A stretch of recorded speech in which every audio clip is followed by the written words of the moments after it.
Just cranked up the 5075E. I've got the bush hog on it. We're about to go cut the bumblebee field again. It's ready. It's actually been a little bit longer than I thought it had. It was like June the 13th. Today's August the 1st. So we're about 6 weeks in on it. When I text the guy this morning about it, he's got some other stuff he's wanting done too. So John had a few things to do this morning to their online stuff to take care of, and got that done.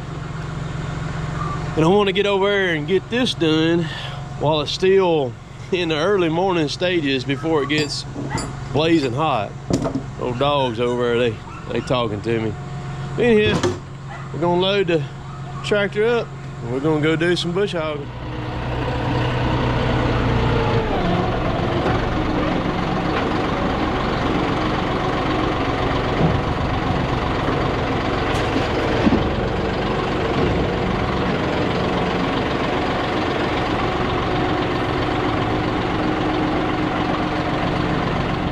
Last time I was here, I was gonna film a time lapse. I set the camera up and I forgot I had the wireless connections on the camera, and when I worked my wrist remote, then it killed this camera.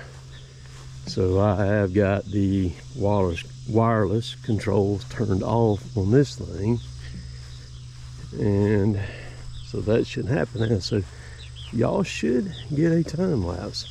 So one thing you just want me to look at, you see all these popcorn trees down through here? I cut all them off last year. Man, you gotta spray them dudes. So he wants me to look into getting that done for him. So I'm gonna probably be back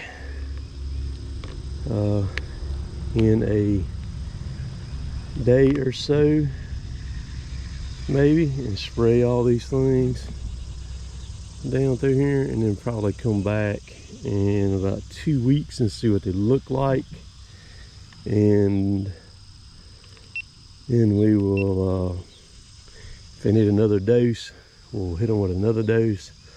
What I'll do is I'll just go all the way around it spraying. Is what I'll do, price it, because you can see over there that I know Jason Hollis calls them summertime cedars over there that are coming up. That's actually the correct term for it is that's dog fennel is what those things are that are sprouting up over there along the fence. So I got the time lapse. We're gonna start that bad boy.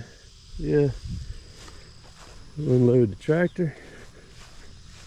And we're about to bush hog. This thing is gonna be tough too, because I guess about 3 weeks ago, for about 2 weeks straight, we got hammered with rain. I don't know, it's not too bad. This is mostly all bahia. And the thing about the bahia is that, you know, you ain't looking at this right here, the sprouts that are sticking up. You're looking at that base down there, and it's not too bad. We'll see, maybe I can run pretty good on it. The first time I clipped it, man, it was thick. It had a heavy base on it, boy. We'll see what she does. Fire her up.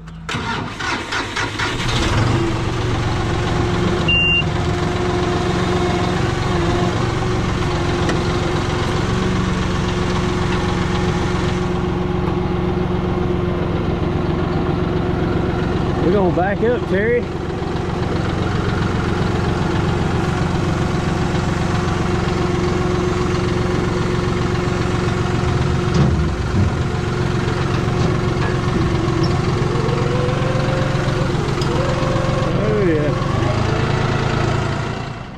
Earplugs in. I've been wearing earplugs since I was probably before 10 years old. Of course, even with wearing earplugs, my ears still ring now. Just everyday loud stuff, you know. Here we go. So one interesting fact about this field, there's a, I think there's two 36-inch Tennessee gas lines that come through the middle of this field. You see the yellow post down there? We have a compressor station that's just south of here, a few miles. And this is a major right-of-way line. They run right, you see the yellow flags right there? They run right through the middle of that backyard right there too.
So she's done once again.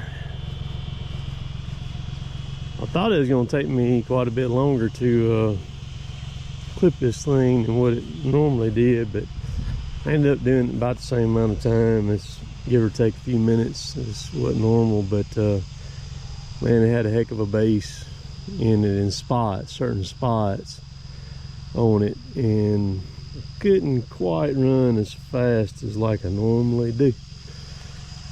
But we're about to fix this thing up a little bit better, make it the maintenance on it more easier for me, because I got a figure in my mind on spraying all this stuff. I can load up my spray tank, put on my tractor, come over here and work this stuff over pretty good. Like I said, I'm gonna price it for 2 applications on it. Do that. It's a nice place here.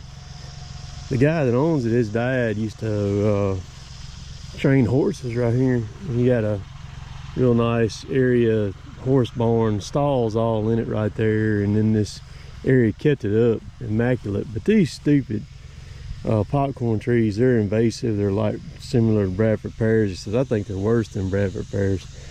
So the time-lapse is still running. Okay, good. And they're just bad, and they really hit these fence rows pretty bad, because what happens is these birds eat those berries, get those berries, pick them off, and then they fly up and they land on the fence and they drop the berries, and then wham bam, thank you ma'am, there you go, it starts growing.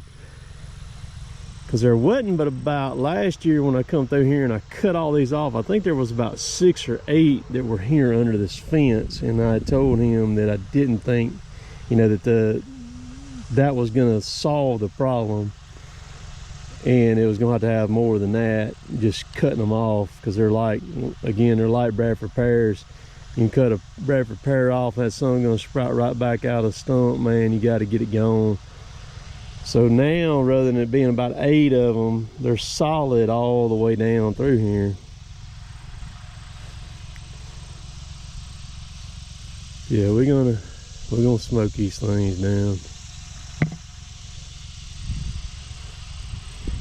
So on this time, I went around it about 5 times, and this side over here is straight, perfectly straight. This side over here has a bunch of curvature to it. And so rather than keep going around and around it, once I got about the 5th one where I could make turns, I just went back and forth on this side right here. Now the bush hog blades, they turn this way. If you're going that way, they're going that way. And so, you know, logically or theoretically, with them turning this way, it would be just like mowing a hayfield with a hay mower. You would want to stay on here and you'd want to go around it in a clockwise pattern.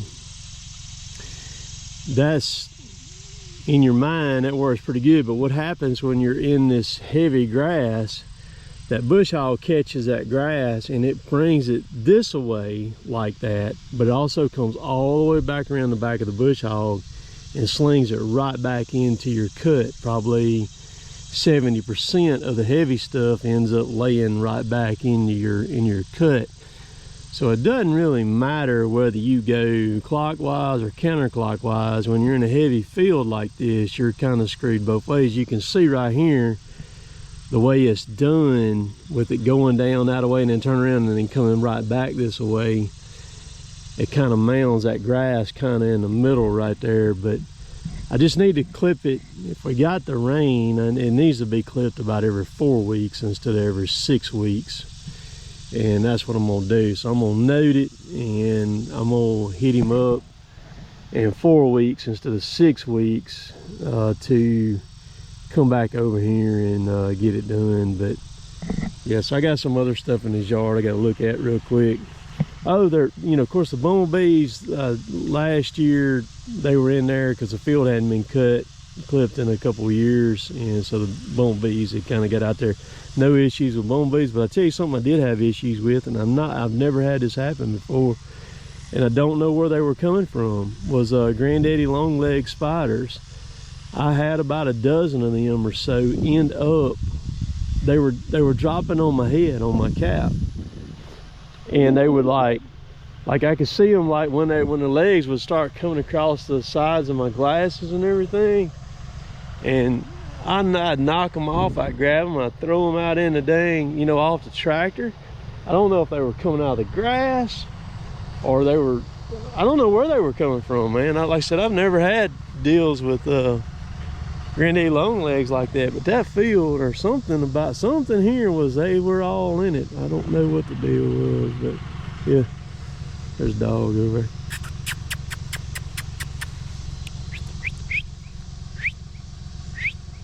That dog's like, man, I'm sitting out here and getting me some sun. I am not studying you, dude. I bet if I had something he could eat, I bet he'd run over here and get it from me, probably. Yep. All right, I'm gonna load up. We're gonna head to the house and then unload.